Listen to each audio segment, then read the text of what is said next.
And welcome back to What If Naruto had a Zanpakuto, the Ryujinn Jakka edition. Last time we left off with Naruto surprising the hell out of Kabuto and Orochimaru, incinerating the snake that swallowed him, and basically actually forcing them back with Ryujinn Jakka. Also, he mastered the Rasengan thanks to the Shadow Clones being a lot easier of a teaching aid and him knowing the technique, as well as picking up a couple fire jutsu and winning the bet with Tsunade.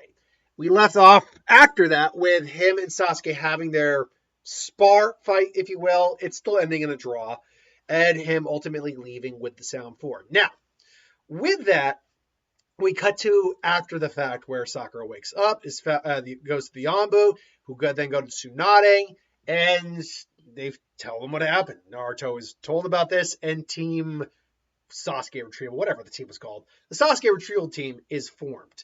Now, nothing would change in the lineup, but what would maybe change a little bit is the scene coming up where Sakura comes and says, like, Sakura, you can't come with us. You tried, and you couldn't even stop him. And she then just begs Naruto, this is my request of a lifetime. Please bring him back. Please bring him back to me. I think that's what she said. And Naruto in the original was very just, it was that real hurt love where it's like you love someone so much, but they don't love you, and you can tell they don't love you, but you want them to be happy. So, he just put the smile on. He's promised you to bring him back. So here with Naruto is a little different. He still likes Sakura. I don't even go so far as to say he does kind of have a crush still on Sakura, but it has died down considerably from the over the top, head over heels, do anything for this person kind of love. Just get them to appreciate him. And I still like this person, and I still would like to try to be with them, but I can tell that, they don't feel the same way. But I still want to see them happy. So I'm going to do what I can. And this comes a lot from Ryujinn Jakka and him occasionally having talks on the conversation. Ryujinn Jakka being a very old Zanpakuto, and admittedly,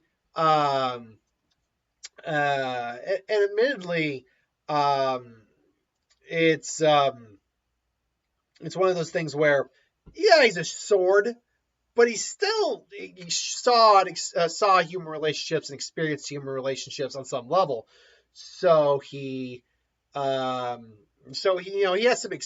some knowledge about how to deal with human relationships, and how Sakura just wasn't treating him very well.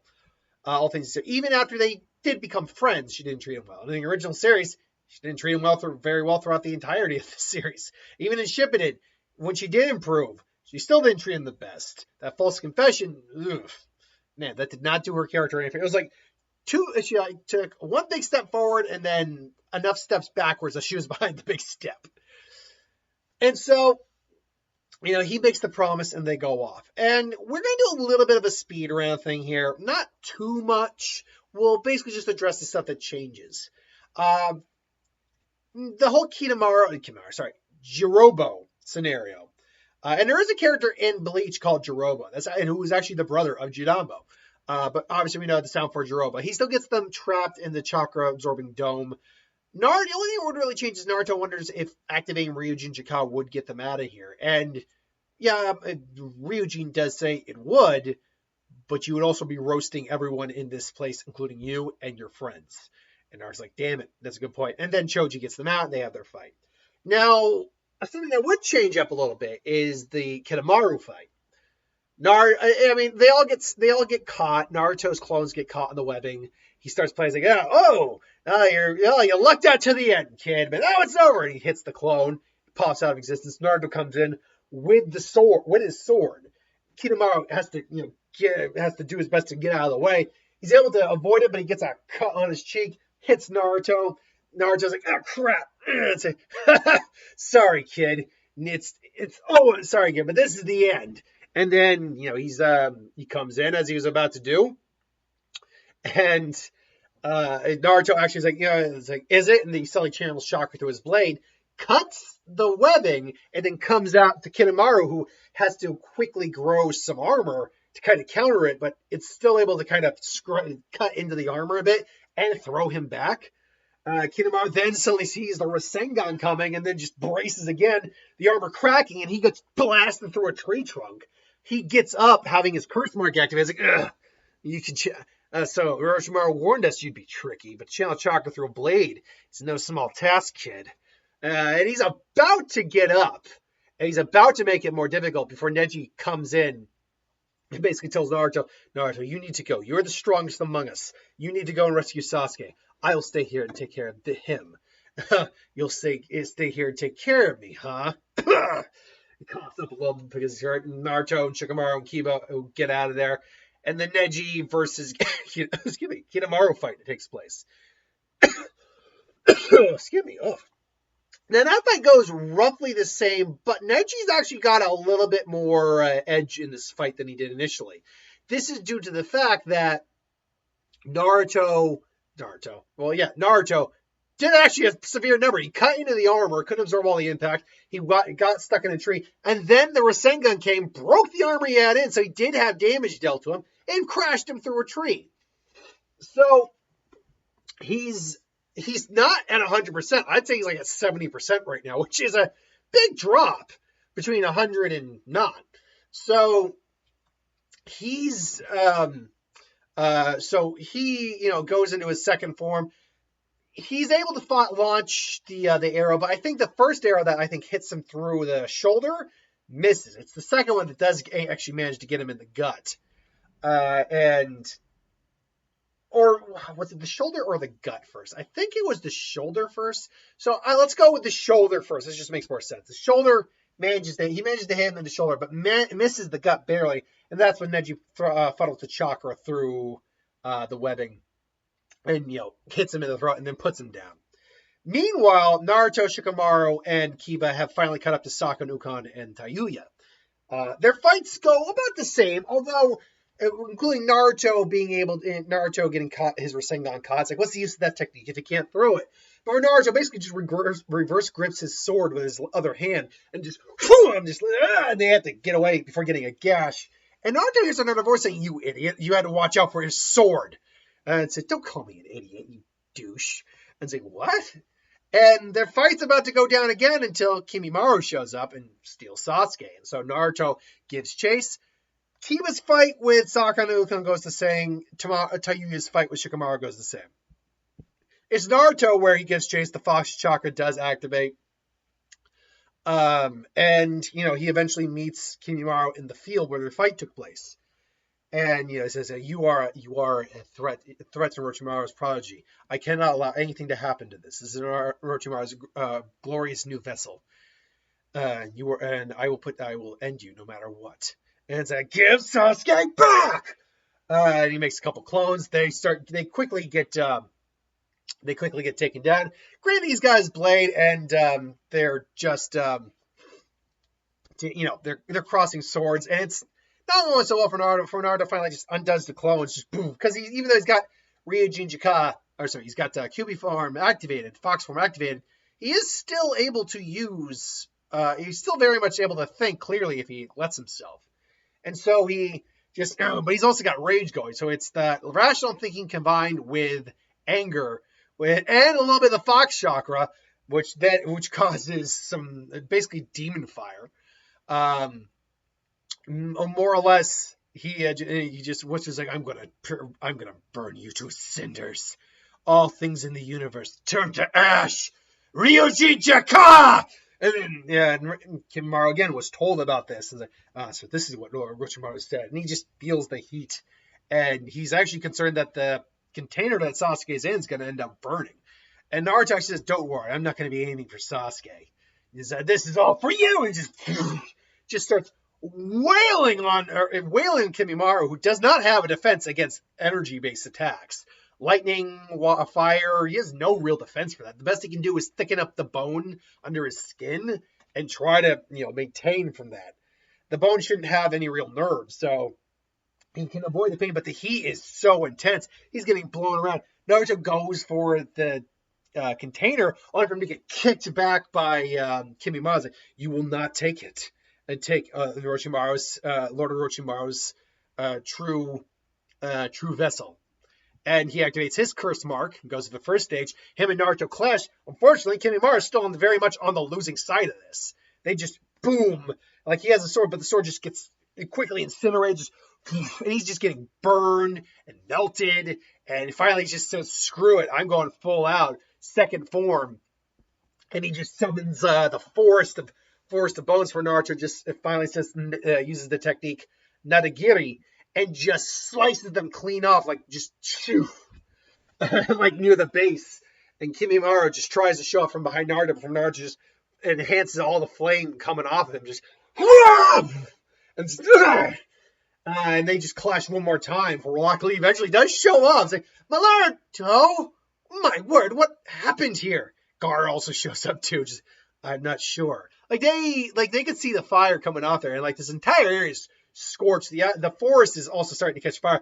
Gar does his best to put out the fire, and Kimimaro is just there. He's kind of just cutting down. He's losing an arm and a giant chunk of his side and torso, but it's all cauterized. So he's just like, you truly are something to be feared. He just collapses.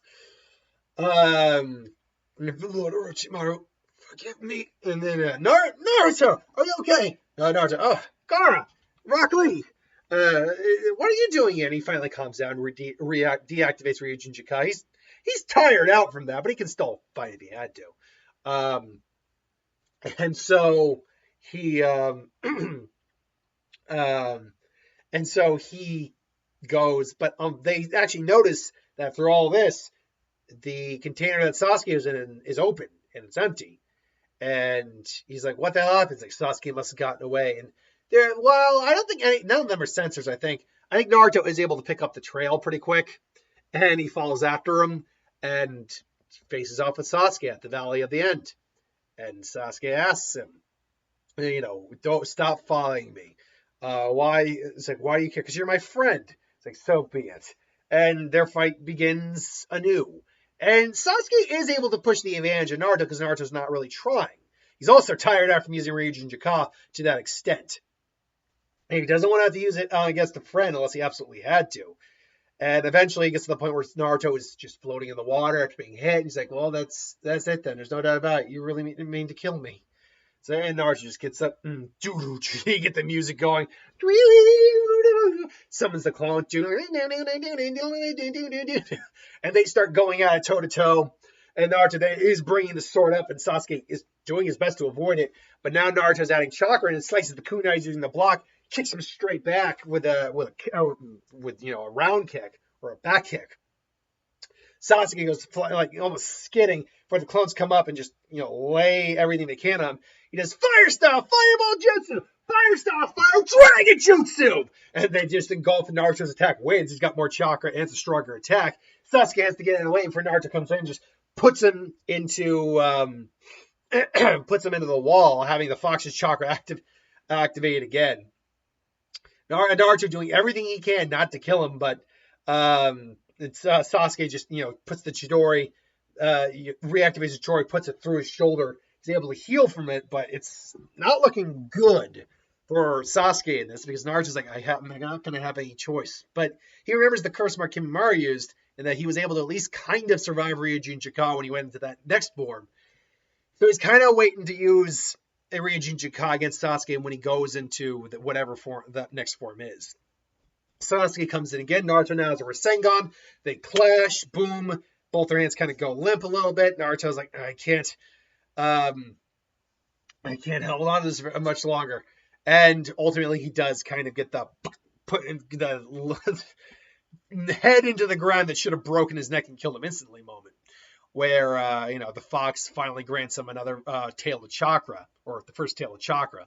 And Naruto comes in and just overwhelms Sasuke. Sasuke is finally able to go into the curse mark, second form curse mark. And this is what Naruto was waiting for. And then Ryujin, you ready? He's like, be quick, Naruto. You don't have much stamina left.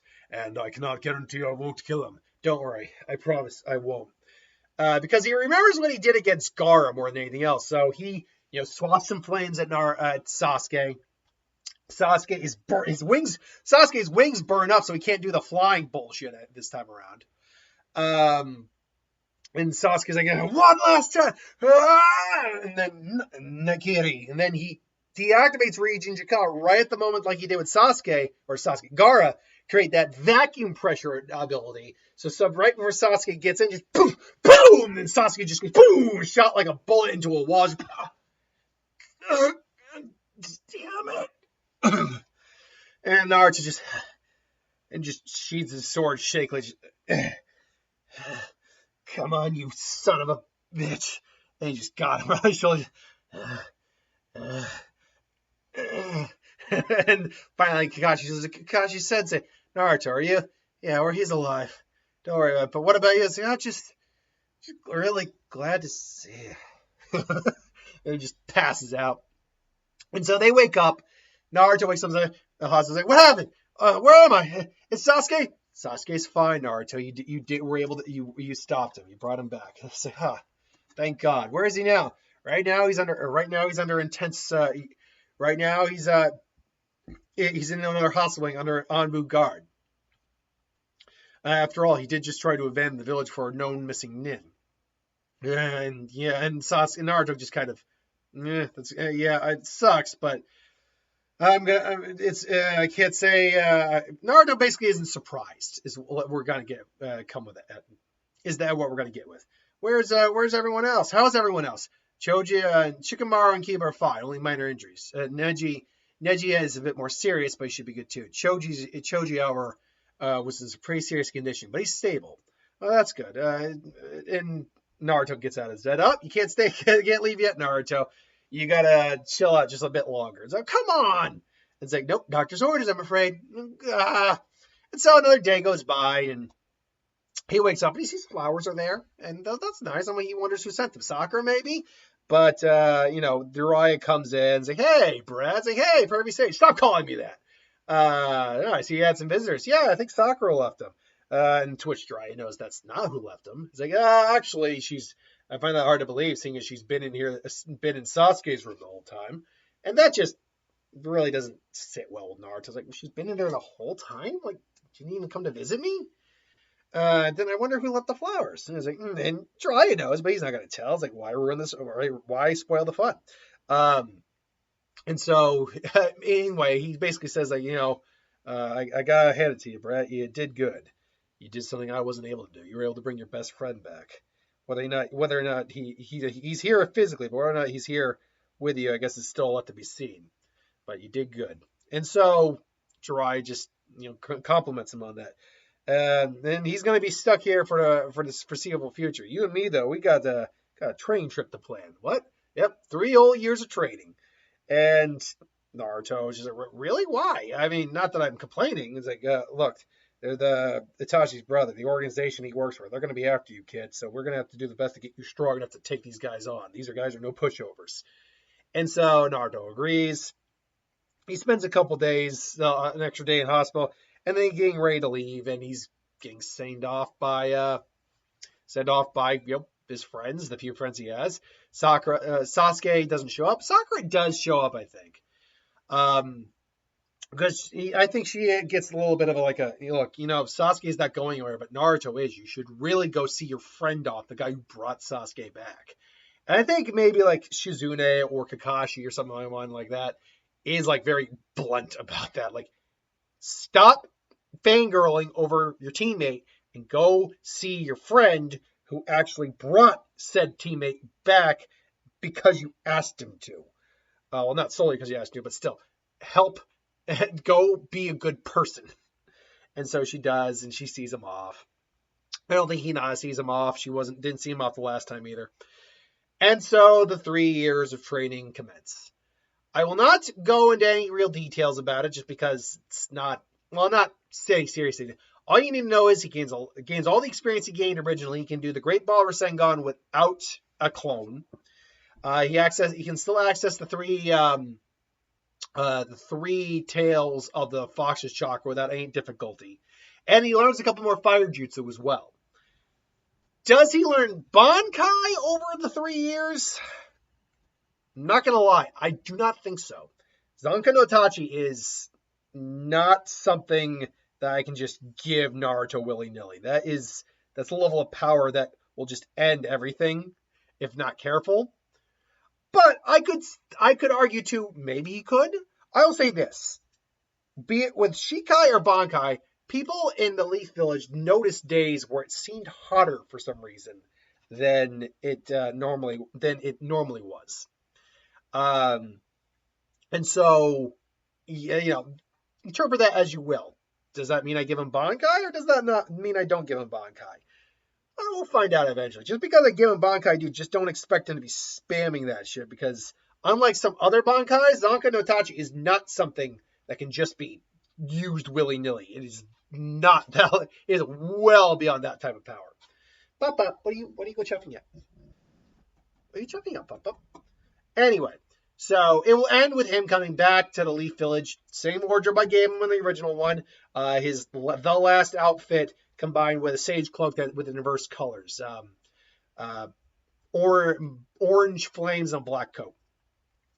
And a larger size. And so, yeah. Anyway, I digress. That is where we're going to leave part 6 today. Thanks for watching. Hope you enjoyed. Like, comment, share, subscribe, and I'll see you folks next time.